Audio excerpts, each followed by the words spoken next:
What's up, guys? Welcome back to Build Cool Shit again. Today, it's back to work on our dirt bike to street legal adventure bike build. Now, I know last week I said I wasn't going to do an episode, but I had a change of heart. I was playing around with this thing, and I figured out that I did not have all the green wires connected to each other. I soldered those up, and boom, she's back up and running, which is a huge relief. But we're still waiting on some parts to come in, like the turn signal switch, so we can go ahead and wire all this stuff up. I'm still waiting on the front turn signals I ordered for it. So once that shows up, we can finish the wiring. But I was kind of thinking in this episode, we can get that ignition switch mounted. I do have the front headlight, so we can go ahead and figure out how to get that all mounted up. And maybe we'll be able to get that front drive sprocket on there, because the one that's on there that came with the motor is for a 420 chain, and we need a 520 chain for this bike. So I do have the correct sprocket, so we'll go ahead, throw that on there, and we'll be all set for when we're ready to get the chain on here and do a test ride. But before we get started, let's go ahead and smash that like and subscribe button so we can keep on building cool. It's really cool to see this channel keep growing, and there's a lot of big stuff in the works. As a matter of fact, just the other day, I decided it was time to go get myself something to commute on. The sun's out, the weather's nice, so I had to just go get something to get me by until this thing's done. And I think it'll be a good little build series, because it was definitely a bike on a budget, a real tight budget, and it's gonna need some work. So I think it'll make a good little build series, kind of inspire you guys. You don't have to go out and spend big money to be able to go ride with everybody. You could do it for under $1,000 and still get something comfortable that is capable to be on the highway. So with all that being said, you guys, let's get started.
So I used the belt sander, and I was able to go ahead and get that thing pretty round to match that.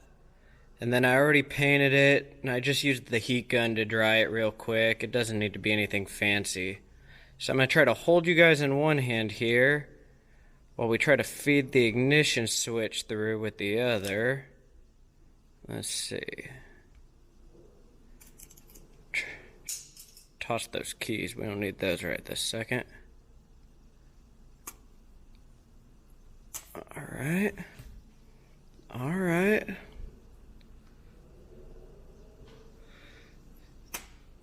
Pop. Pop. Alright guys, so we got the ignition switch on there, and it's time to start putting on the headlight. So I ordered a little eBay special light here. It was like 25-30 bucks. It's just got some rubber straps that kind of hold it in there. It's all LED. It's pretty lightweight. I feel like it'll look pretty good on here. Something's better than nothing, but we're going to have to figure out how it goes on here. And then it's got the wires, but of course, we're still waiting on stuff to wire it. So I'll go ahead, get you guys all set up, and then we can go through, get that all mounted, and yeah, we'll move on to the sprocket then, since we already got the ignition switch on, headlight, then that. Sorry, I just had to kind of rethink. I just kicked the cup that I was dunking the ignition switch mount in, and now my shoe is all full of water. So let me go change my sock. I'll get you guys set up, and then we can get this all mounted.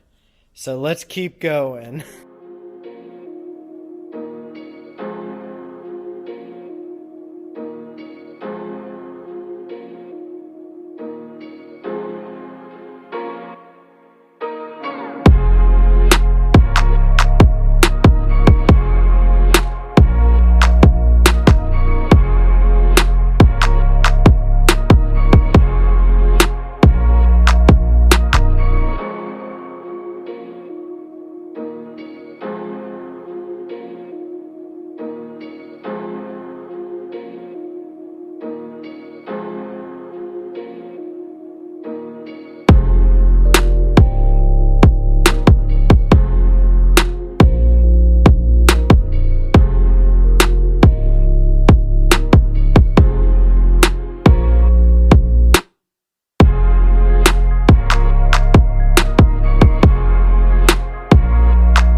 So we managed to be able to go ahead and get that headlight all mounted up on there.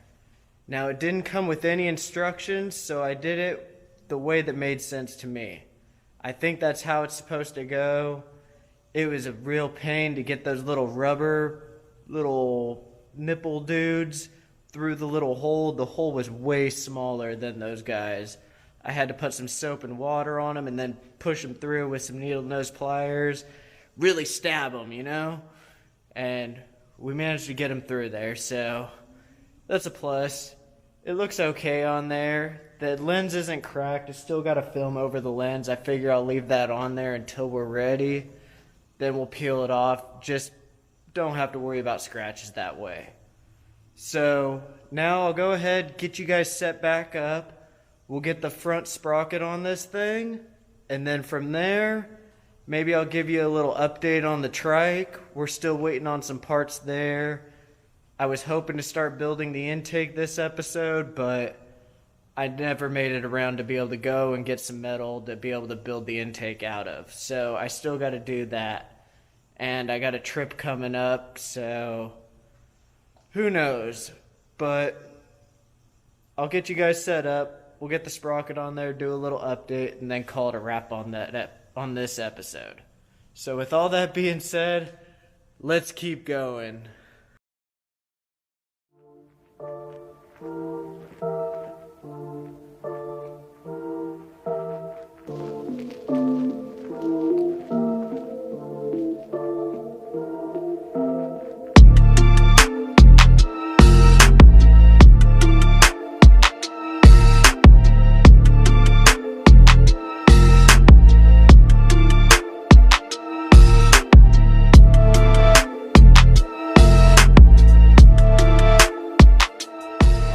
Guys, so as usual, more problems. I guess I went a little too big on this gear because if you look right here, it's hitting the little metal piece that pushes the wires out of the way, and right below it is the wire itself, and the teeth are hitting it. So I don't think that's going to get any better with the chain on there. So I'm kind of thinking we're going to have to rethink this. Go through, maybe order something a little bit smaller. Let's see, I'll get them all set up. Yeah, maybe I got a little excited there. I was thinking top speed because I got such a dinner plate of a rear sprocket, but apparently I went too big, so I'll have to count the teeth on the one that I did order and order something a little bit smaller. So let me go ahead, get this thing all put back to the side. And I'll give you guys a little update on the trike motor there. And then we can go ahead and call it a wrap on this episode. Alright guys, so I'll give you a little update on the trike project here. I went ahead, pulled the whole motor all apart. I got the carburetor and intake all off. All the air filter's gone. The exhaust is gone. All the little governor linkage that was up here, that was underneath the gas tank before, all that's gone now. The governor used to be right here. We went ahead and tapped it. Let's see. And put a bolt in there and siliconed it. And then on the side of the case here, if the oil level goes too low, it'll kill itself. So we went ahead, deleted that, and by taking that thing out, it'll fit like a whole nother quarter quart of oil inside the motor because that thing is big and bulky and takes up a lot of room in there. So now she'll hold a little bit more oil, help keep it a little bit cooler. But we'll go ahead, maybe in the next episode, get our custom intake built. I'm thinking I want to put the carburetor between the back wheels there, but time will tell. I'm not really sure whether I'm going to stick with this size tire or go a little bit smaller. That way I can lose a little bit of rotating mass because right now it's demanding a lot out of the clutch. And I don't want to sit there and eat clutches. I want to be able to cruise this thing. So I may go smaller on the tires, but if I ever do go bigger, I don't want them to hit the carburetor. So we'll have to, I want to build it all with these tires on there. That way I can always go bigger again. So with all that being said, I think we'll go ahead and call it a wrap on this episode. So let me flip you guys around and we'll call it. All right, guys. So after another long night, we got the ignition switch all ground and mounted up there. We got the headlight on. we identified that we have the wrong size sprocket for the front on this thing due to it hitting everything. And we gave you a little update on the trike. So before we get out of here, let's go ahead and smash that like and subscribe button so we can keep on building cool. Depending on how things go, I've got this project right behind the camera sitting here that I was planning to do next, but I'm kind of thinking maybe my commuter will squeeze in before that. I feel like it's a little more relatable. Maybe it'll help inspire some of you guys to go out there, pick up something cheap that doesn't really need a lot of work, even though it may look rough. Put a little work into that thing and have yourself a nice little commuter that you can enjoy the sun with. So with all that being said, you guys, I'll catch you guys on the next episode. Peace!